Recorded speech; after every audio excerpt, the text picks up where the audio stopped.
Antoinette Garcia.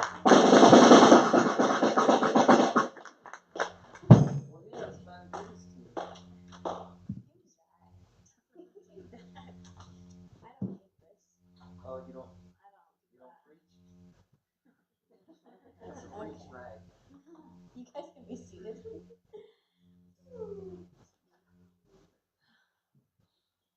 I still don't know how to.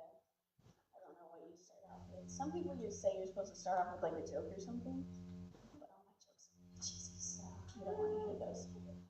Anyway, um, well, I was glad to be back for the 2 weeks, 3 weeks. Well, it will be 3 weeks that I've been back, but I have to go. You don't have to have that loud thing, unless there's okay. But it's time for me to go back. Not quite yet. I mean, I have like another week, but I'm ready to go back. I will have to say that this has probably been one of, not a rough break. It's been pretty great. I've had a lot of good days, and I really needed it. But I feel like the enemy he's definitely tried to discourage me throughout just these 2 weeks that I've been here. The thought that frequently crossed my mind was, you can just stay here, stay put, and you could just do school online. You don't have to go back. You could just stay here. And even last night or the night before, I had a dream that that's what I did. And I stood here and I was, yeah. And a part of me was like, oh, that's God. Like, that's what I'm supposed to do. But that's not it.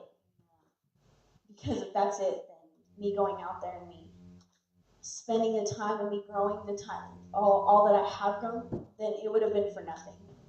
And I think that's what my message is about tonight, is that there's always a but God moment.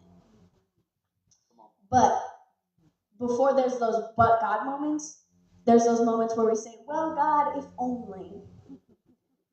Because these past couple months, I know how many times I've said, well, God, if only I was in the mood, I would go minister to that person. If only all of this made sense, everything that you're doing in my life, if I could see from point A to point B and all of it made sense, if only it made sense, I would do it. And if only you sent a sign, if only, God, you sent that sign, then I would do 100% what you're asking me to do. And this statement is like, we're suggesting to God that we know more than he does. Or maybe I'm the only one. Because I know that these past couple months, I've had too many if only moments. I've had moments where I said, well, God, if only you did this. These past couple months, the Lord has literally dealt with me in the most uncomfortable ways I could ever imagine. Like, I'm so uncomfortable, and I had better ways to deal with them, but he knew what he was doing, and they were very uncomfortable. But there was a specific moment where he wanted me, a person had spoken something, not to me directly, it was to a group of people, and it really impacted my life, and it really started dealing with something that was inside of me, to the point where it was the root of that thing that was addressed. And I was like, oh no, because it was the last person that I thought would ever say something to impact me in that way. And I had class with this person. And it was spoken, and then I kind of just didn't say anything else to that person, and then I just left it. And then on the last day that we had class together, God said, you need to go tell that person how much that impacted you. And I sat there, and I was like, you're kidding me. I'm in the middle of class. I'm like, you're kidding me. And I said, okay, God, I'll go talk to that person if only that person leaves after me. No. If he leaves before me, I'll go talk to him. And I was like, all right, that's it. So I get up, pack my stuff, and he's still there, and I walked out, and I was gone. And then I was walking down the hallway, and I had stopped to go throw something in the trash, I think, and I turned around, and there that person was, and I was like, if only God. And as soon as I was about to walk the other direction, he said, no, turn around and go tell that person. So I turned around and I went and told him, and it was a really blessed moment, and I'm glad that I was obedient. But the thing is that I suggested that I knew better than what God was trying to tell me to do. That lack of faith, that fear, that doubt, because this person knows a lot of people. And I can't go up to that person and tell that person what it was that he talked about. I can't be vulnerable with this person I don't even know. I can't tell them the area that it touched in my life because he knows a lot of people, and if I let him know, I don't know what's going to happen. Anyway, that's what I want to talk about tonight, is that we suggest that we know more than God because we have it all figured out in our heads. If we go to Luke 5,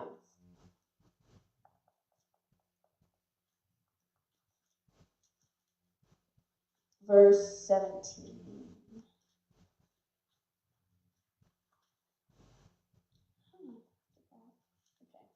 We'll read 17 through 20. One day as he was teaching, talking about Jesus, there were Pharisees and teachers of the law sitting there who had come from every village of Galilee and Judea and from Jerusalem. And the power of the Lord was present with him to heal. Some men came carrying on a stretcher a man who was paralyzed, and they tried to bring him in and lay him down in front of Jesus. But finding no way to bring him in because of the crowd, they went up on the roof and removed some tiles to make an opening and lowered him in through the tiles with his stretcher into the middle of the crowd in front of Jesus. When Jesus saw their active faith springing from confidence in him, he said, "Man, your sins are forgiven." When you first look at this story, it's like, wow, those men are the prime example of what we should be as Christians. When we can't find a way in through the front door, then we better find a way in through a window. Because we need to get to Jesus. Their persistence and their determination to get their friend to Jesus. And this is also an example of how the community of Christ should be. Is that when we see someone that's fallen, when we see someone that's hurting, that's broken, we should do everything in our control, everything that we can possible to bring that person to Jesus. Not behind him, not on the side of him, but right in front of Jesus. And this happens in a lot of cases with Jesus. There's a woman with the issue of blood. She pushed through the crowd until she got what she needed from Jesus because she knew that's what she needed. But in this story in particular, I'm not concerned about the men pushing their way and finding their way to Jesus. I'm more concerned about the people that Jesus calls out and then he proves something to them, and he didn't have to. In verse 21 through 22, the scribes and the Pharisees began to consider and question the implications of what he had said, saying, "Who is this man who speaks blasphemies by claiming the rights and prerogatives of God? Who can forgive sins, that is, remove guilt, nullify sins, penalty, and assign righteousness, except God alone?" But Jesus, knowing their hostile thoughts, answered them, "Why are you questioning these things in your hearts?" See, sometimes we become those people. Maybe not to that extent. Maybe we don't say that it's blasphemous or anything like that, but we begin to suggest, who is this man? No, Jesus, let me tell you how to do it. We've seen the miracles. When we first come to Christ, we have this fire and we have this glow, and we're ready to see the miracles for everybody else, and we're ready to see the miracles for ourselves. But all of a sudden, when we start to get comfortable and we start to get in this routine, whoa, Jesus, that's not how we should do it. If only you did it this way, it would probably work better. We start questioning him. We start saying, "Oh no, Jesus, I don't think you meant that one. I think you meant that one. I don't think you meant me. I think you meant her." And he says, "Who are you to question me?" We begin to give ourselves too much credit, and we think, "Oh, well, we could say this because I'm a child of God." But let me tell you, yes, you are a child of God, but God doesn't need you to do the work that he already has planned. Come on. Yes. Thank you. We're constantly making these suggestions on how to make things better, but we're not seeing the things which the Lord is trying to make better in us. Amen. See, I didn't see that the things that were making me uncomfortable were the things that were going to bring out other things in my life that I needed to deal with. Yeah, they were making me very uncomfortable, and I constantly said, God, I don't think that's what I'm supposed to do. God, I don't think that I'm supposed to feel this way. But if I hadn't felt that way, those things wouldn't have been revealed in my heart. Because he makes no mistake. There was never a time where he was like, maybe I should take that back. Maybe you're right. No, he makes no mistakes. He knows exactly what he's doing, and he does it because he loves us, and he listens to everything that we're saying. In these next couple verses, it says, which is easier to say, your sins are forgiven, or to say, get up and walk? So Jesus here gives them two options. Okay, which is easier? And then in 24, he says, but in order that you may know that the Son of God has authority and power on the earth to forgive sins, he said to the paralyzed man, I say to you, get up, pick up your stretcher, and go home. He said, look, which one's easier? How about this? I'll give you both. He didn't have to. What did he have to prove to them? What does God have to prove to us when we make these suggestions?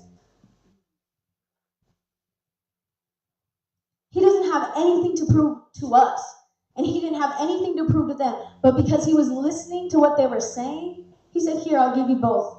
Just because. Just because I can. Just because I'm faithful and you don't want to believe me, so here, I'll give you something to believe me for. Every single promise that he's given you, and you want to question it, here, I'll give you something to believe for that promise. I don't have to, but I will. I don't have to give you what you're asking of me, but I will. Because he loves us and because he's faithful and he can't deny himself. And then in verse 25, it just says, he immediately stood up before them, picked up his stretcher, and went home glorifying and praising God. That man was already healed when Jesus said it the first time. The man didn't need to be healed twice. But because they didn't believe, Jesus said, here, I'll heal him again. The man didn't question it. He received it. He was going to get up. He was going to go. The first time Jesus said it was enough for him. But it seems like all of us that are in church have become, maybe we need to do that one more time. Can you just show me that again? And I get it. Because I was there. I'm still there. Because it still doesn't make sense. But because God is who he says he is and he never changes, he's going to show us and he's going to do the things that he's already said he was going to do. In 2 Timothy 2:13, it says, if we are faithless, he remains faithful, true to his word and his righteous character, for he cannot deny himself. God doesn't do it for us. It's because of who he is. It's inside of him. He can't change it. It never changes. This is probably one of my favorite verses because when I remember that I'm faithless and God, you can't. I don't know what's going on right now. Confused. But when I lack in faith, when I'm sitting here fearful and on the ground and God, I don't know what to do next. I don't know which turn to take. I don't know who to call right now. He remains faithful. And I've been there, church. I'm there. But somehow we've let these if only moments overtake us. We overanalyze everything that God's doing because it's not logical, because it doesn't make sense. Name one story in the Bible that actually made sense. David and Goliath made no sense. David still being a man after God's own heart, after he was a murderer. What? Jesus being an innocent man and going and dying on a cross for a bunch of people that were going to sin anyway? Not one person on this earth would do that. But the thing is that God makes no mistakes. When he tells you he's going to do what he's going to do, he's going to do it because he makes no mistakes and because he leaves nothing unfinished. All those times I've heard so many people say, oh, well, This is a promise that the Lord has given me, and this is what I need to do to fulfill it. And I believe it. I believe that those people were given promises, but all of a sudden they stopped doing it. They stopped doing what they said the Lord needed them to do. They're leaving it unfinished, but the Lord isn't going to leave that unfinished. He doesn't leave things unfinished. Every single person in here he's still working on. You guys aren't left unfinished. Everything that he's doing in your life, it may seem like, well, what about this promise that he gave me 10 years ago? What about this one from a couple months ago? God, I don't see you doing anything. He doesn't leave things unfinished. He's going to remain faithful. The thing is, are you going to remain faithful? Are you going to let these if-only moments triumph your but-God moment? In John 15:16,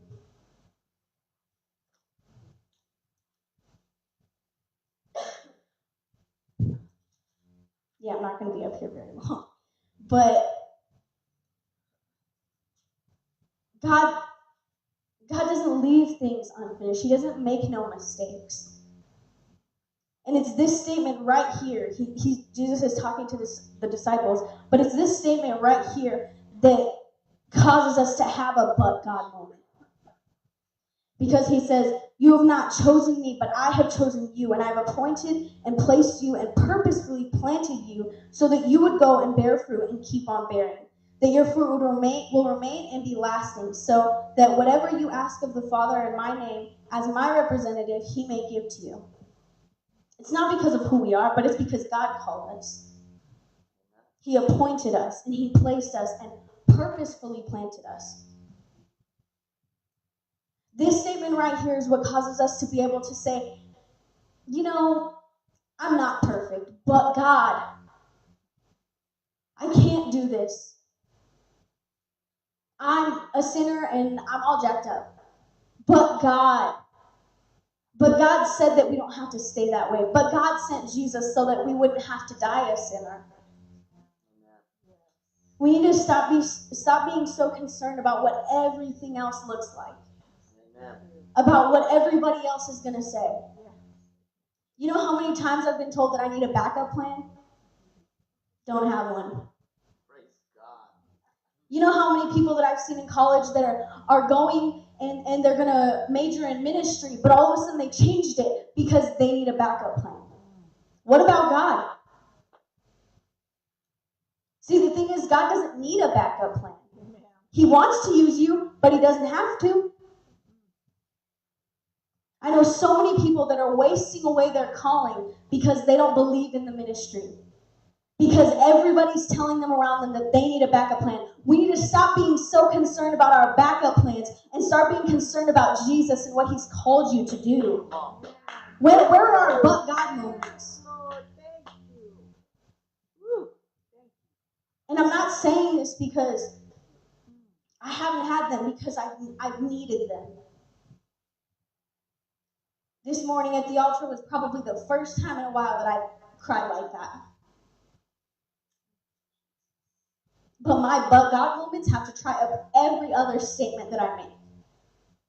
Every time that I was down, every time that I was like, God, I don't want to do this. The number of times that I've texted Rebecca and tell her, I want to go home. I really don't want to do this. But God said no. We could be as doubtful as we want. We could be as fearful as we want. But God is always going to be faithful.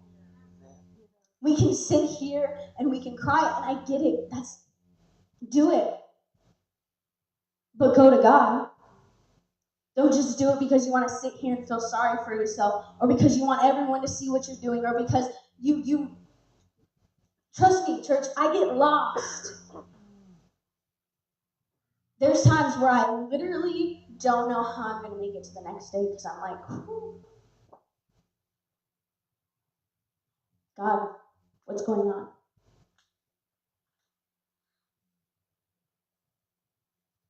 But he doesn't make a mistake. He chose each and every person to be here. Every path that you guys had to take to get here, he chose that. every path that you had to take to get here, he wouldn't have changed that because he's going to make you victorious in the end. It doesn't matter what your past looks like. Trust me, my parents just... I don't know if any of you guys seen the video of my testimony, but not ideal. And sharing that was so hard for me because people are watching. People don't think I mess up, but God doesn't.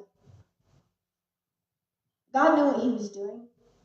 Yeah, those things that I had to go through and the things that I had to face, they were very frustrating. And to be honest, I shouldn't even be going to the university that I'm going to, but God said.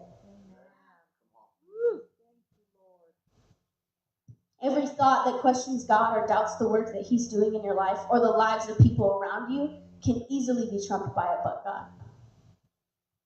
And sometimes, church, our lack of faith affects the people around us. Because each and every one of you here are leaders. Somebody's watching you. And when you start lacking in faith, the people around you start lacking faith. And when I say that, I'm talking about the generations under you. Because my generation don't know where they're at. Not here. But God can do whatever he wants to do. And if you guys start lacking faith, then those kids back there are going to start lacking faith. Even for the little things. God is able to do anything he wants. And to be honest, this is not something that I wanted to talk about. But I'm going to say it anyway because it's something that is very frustrating to me. My generation needs to stop holding back. And I'll go as far as saying that today's church needs to stop holding them back. Because so many people, like I said earlier, have lost faith in the ministry and you need a backup plan, you need to do this and you need to do that. So they've just stopped. My generation could raise up so many preachers, and I'm not saying this to glow or to have pride, but do you guys see the confidence they have? You guys see the potential that they have. They're not afraid to speak what they think. So what if they were thinking about God? Come on. What about then? Do you think that they would speak about God then? But they're not here. Because so many people, well, you can just be involved in church. You can just go to church on Sunday and you'll be fine.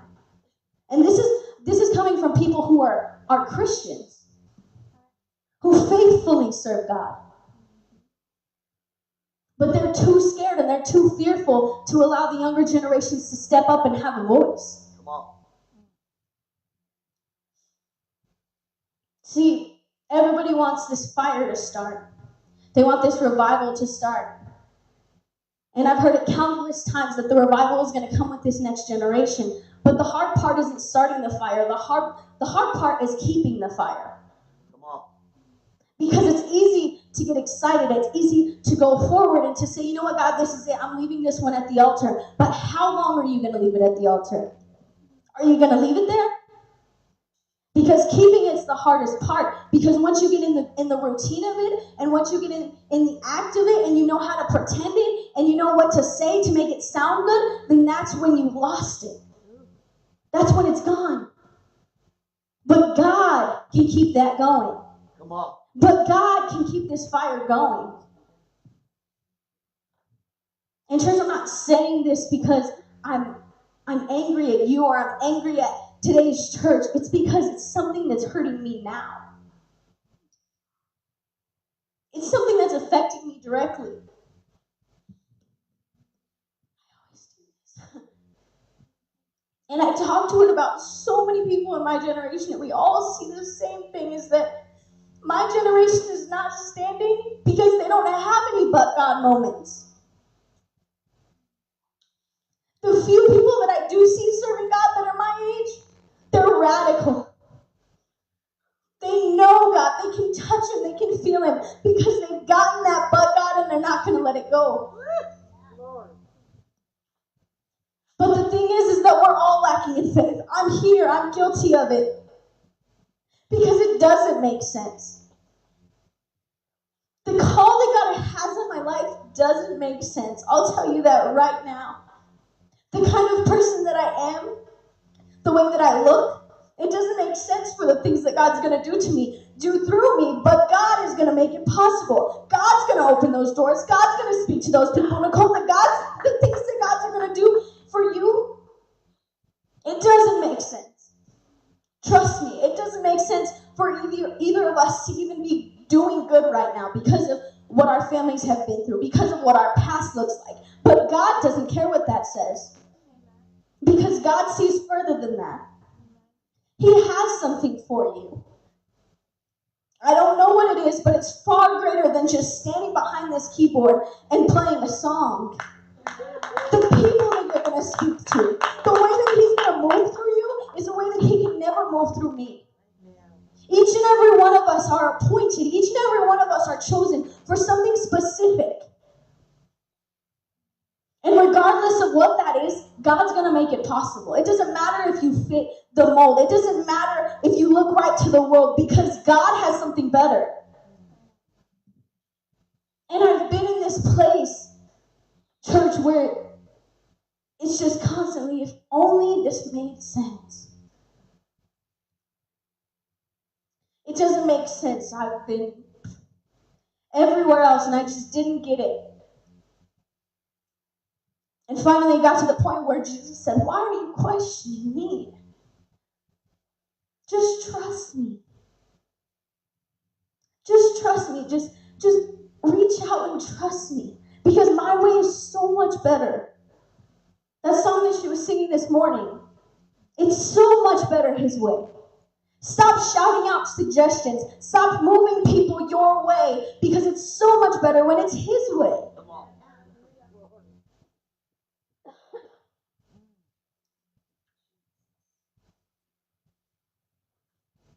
Church, I just want to see people that are on fire. I want to see young people that are just crazy. But a good kind of crazy. Because trust me, I see them already crazy. But when are we going to start doing something about it? I remember when we first started the church, I would say, well, if only there was more youth here. But what was I doing about it? See, we'll sit here and we'll make these if-onlys, but when do we pray about it? Church, it's time to have these but God moments. It's okay to not be 100% full of faith all the time, because that's what makes us human. That statement that says, what does it say?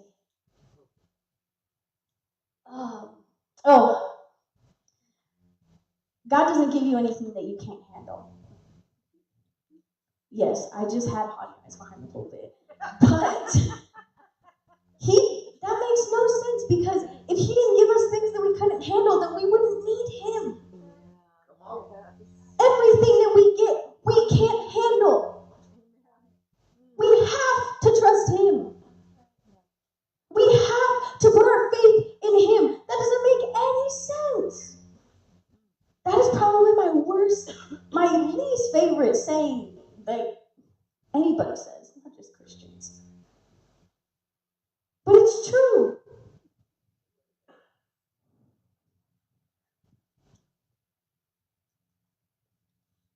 Church, we just need to start having our but God moments. That doesn't mean that we don't lack in faith. That doesn't mean that we don't get scared sometimes, because trust me, I'm scared a lot of the time. But God. That's it. When the enemy tries to creep in, just remember that promise. But God. But God said that I was going to do this. But God said that He was going to pull me through. But God said that He was going to save my generation.